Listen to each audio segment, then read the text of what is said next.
یاران ناشناخته‌ام چون اختران سوخته، چندان به خاک تیره فرو ریختم سرد که گفتی دیگر زمین همیشه شبی بی ستاره ماند.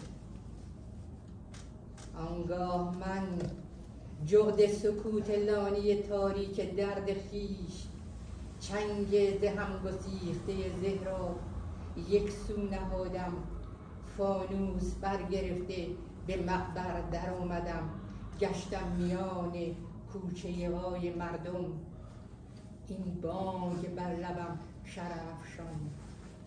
آهای از پشت شیشه ها به خیابان نظر کنید، خون را به سنگ فرش ببینید، این خون صبحگاه است گویی به سنگ فرش، کین گونه می تپد دل خورشید در قطره های آن.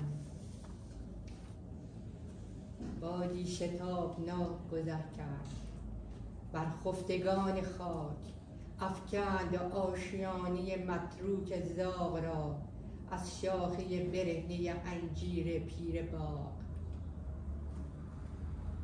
خورشید زنده است در این شب سیاه که سیاهی روسیا، تا قند درون کینه بخاید، از پای تا به سر همه جانش شده دهن. آهنگ پرصلابت تپش قلب خورشید را من روشن‌تر، پرخشم‌تر، پرضربه‌تر شنیدم از پیش. از پشت شیشه ها به خیابان نظر کنید، از پشت شیشه ها، از پشت شیشه ها به خیابان نظر کنید، از پشت شیشه ها. نوبرگ های خورشید بر پیچک کنار در باغ کهنه رست، فانوس های شوخ ستاره آویخ بر رواق گذرگاه آفتاب. من بازگشتم از راه، جانم همه امید، قلبم همه تپش. چنگ ز هم گسیخته زهرا زه بستم، پای دریچه بنشستم و از نغمه‌ای که خواندم پرشور، جام لبان سرد شهیدان کوچه را با نوشخند فتح شکستم. آهای این خون صبحگاه است گویی به سنگ فرش، کین گونه می تپد دل خورشید در قطره های آن. از پشت خیابان، از پشت شیشه ها به خیابان نظر کنید، خون را به سنگ فرش ببینید، خون را به سنگ فرش ببینید، خون را به سنگ فرش. Sur les pavés,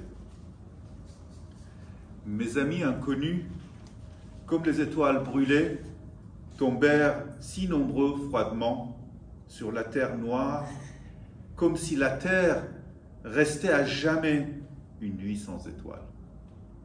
Alors, moi, qui étais le hibou du silence, du foyer sombre de ma douleur, je mis de côté ma harpe aux cordes déchirées. Je sortis dans la rue, lanterne à la main. Je me promenais au milieu des gens, et les lèvres embrasées, je criais « Aïe ! Regardez la rue de derrière les vitres, regardez le sang sur les pavés, comme si c'était des gouttes du sang de l'eau, dans lesquelles bat ainsi le cœur du soleil. »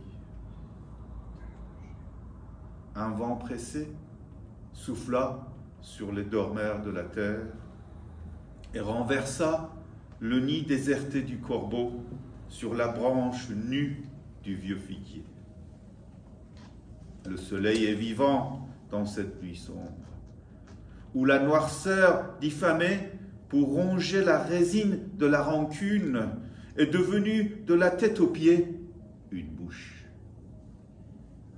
J'ai entendu la mélodie puissante du battement du cœur du soleil, plus claire, plus furieuse et plus forte qu'avant.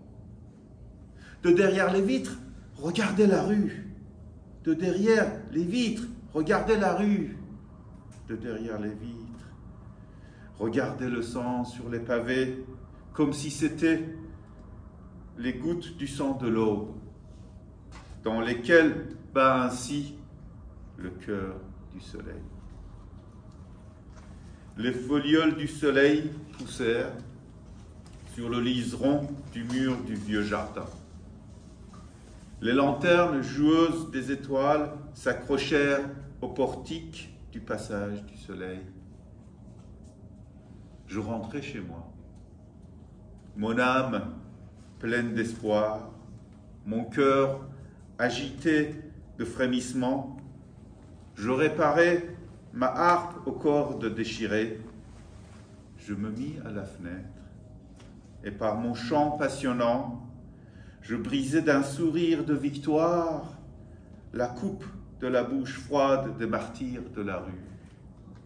Aïe, ce sont les gouttes du sang de l'aube, dans lesquelles bat ainsi le cœur du soleil.